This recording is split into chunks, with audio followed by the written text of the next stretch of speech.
जय श्री राम दोस्तों, आप सभी का फिर से स्वागत है एक और नई कथा के साथ। और मैं भगवान से प्रार्थना करता हूं कि आप और आपका परिवार हमेशा स्वस्थ रहे, मस्त रहे। तो दोस्तों, कथा को शुरू करने से पहले आपने मेरे चैनल को अभी तक सब्सक्राइब नहीं किया हो तो इसे सब्सक्राइब कर लें और जानें अपने सनातन धर्म की संपूर्ण सच्ची कथाएं। तो दोस्तों, आज की कथा है श्री महाकालेश्वर मंदिर का संपूर्ण इतिहास और उनकी कथा। कथा शुरू करते हैं। यह परम पवित्र पुण्यशिला क्षिप्रा नदी के तट पर स्थित है। उज्जैन प्राचीन काल में उज्जैनी के नाम से विख्यात था। इसे अवंतिकापुरी भी कहते थे। यह भारत की परम पवित्र सप्तपुरियों में से एक है। महाभारत, शिव पुराण एवं स्कंद पुराण में महाकाल ज्योतिर्लिंग की महिमा का पूरे विस्तार के साथ वर्णन किया गया है। वह ज्योतिर्लिंग की कथा पुराणों में इस प्रकार वर्णित है। प्राचीन काल में उज्जैनी में राजा चंद्रसेन राज्य करते थे। वह परम शिव भक्त थे। एक दिन श्रीकर नामक एक 5 वर्ष का गोप बालक अपनी माँ के साथ उधर से गुजर रहा था। राजा का शिव पूजन देखकर उसे बहुत विस्मय और कौतूहल हुआ। वह स्वयं उसी प्रकार की सामग्रियों से शिव पूजन करने के लिए ललायत हो उठा।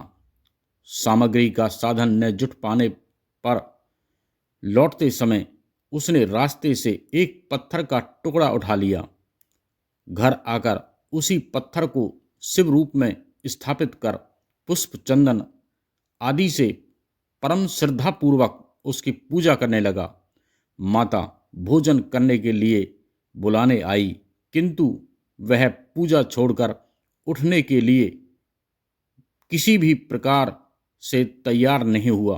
अंत में माता ने झल्लाकर पत्थर का वह टुकड़ा उठाकर दूर फेंक दिया। इससे वह बहुत ही दुखी होकर वह बालक जोर जोर से भगवान शिव को पुकारता हुआ रोने लगा। रोते रोते अंत में बेहोश होकर वह वहीं गिर पड़ा। बालक की अपने प्रति यह भक्ति और प्रेम देखकर भोलेनाथ भगवान शिव अत्यंत प्रसन्न हो गए। बालक ने जैसे ही होश में आकर अपने नेत्र खोले तो उसने देखा कि उसके सामने एक बहुत ही भव्य और अति विशाल स्वर्ण और रत्नों से बना हुआ मंदिर खड़ा है। उस मंदिर में अंदर एक बहुत ही प्रकाशपूर्ण भास्वर तेजस्वी ज्योतिर्लिंग खड़ा है। बच्चा प्रसन्नता और आनंद से विभोर होकर भगवान शिव की स्तुति करने लगा। माता को जब यह समाचार मिला तब दौड़कर उसने अपने प्यारे लाल को गले से लगा लिया। पीछे राजा चंद्रसेन ने भी वहां पहुंचकर उस बच्चे की भक्ति और सिद्धि की बड़ी सराहना की। धीरे धीरे वहां बड़ी भीड़ जुट गई। इतने में उस स्थान पर हनुमान जी प्रकट हो गए। उन्होंने कहा, मनुष्यों, भगवान शंकर शीघ्र फल देने वाले देवताओं में सर्वप्रथम हैं। इस बालक की भक्ति से प्रसन्न होकर उन्होंने इसे ऐसा फल प्रदान किया है जो बड़े बड़े ऋषि मुनि करोड़ों जन्मों की तपस्या से भी प्राप्त नहीं कर पाते। इस गोप बालक की 8वीं पीढ़ी में धर्मात्मा नंदगोप का जन्म होगा। द्वापर युग में भगवान विष्णु कृष्ण अवतार लेकर उनके वहां तरह तरह की लीलाएं करेंगे। हनुमान जी इतना कहकर अंतर्ध्यान हो गए। उस स्थान पर नियम से भगवान शिव की आराधना करते हुए अंत में श्री कर गोप और राजा चंद्रसेन शिव धाम को चले गए। इस ज्योतिर्लिंग के विषय में एक दूसरी कथा इस प्रकार कही जाती है। किसी समय अवंतिकापुरी में वेद पाठी तपोनिष्ठ एक अत्यंत तेजस्वी ब्राह्मण रहते थे। एक दिन दूषण नामक एक अत्याचारी असुर उनकी तपस्या में विघ्न डालने के लिए वहां आया। ब्रह्मा जी से वर प्राप्त कर वह बहुत शक्तिशाली हो गया था। उसके अत्याचारों से चारों ओर त्राही त्राही मची हुई थी।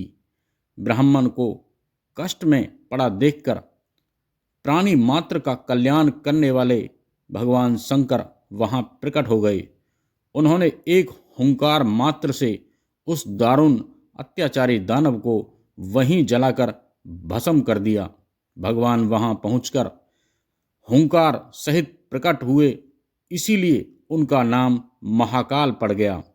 इसीलिए परम पवित्र ज्योतिर्लिंग को महाकाल के नाम से जाना जाता है।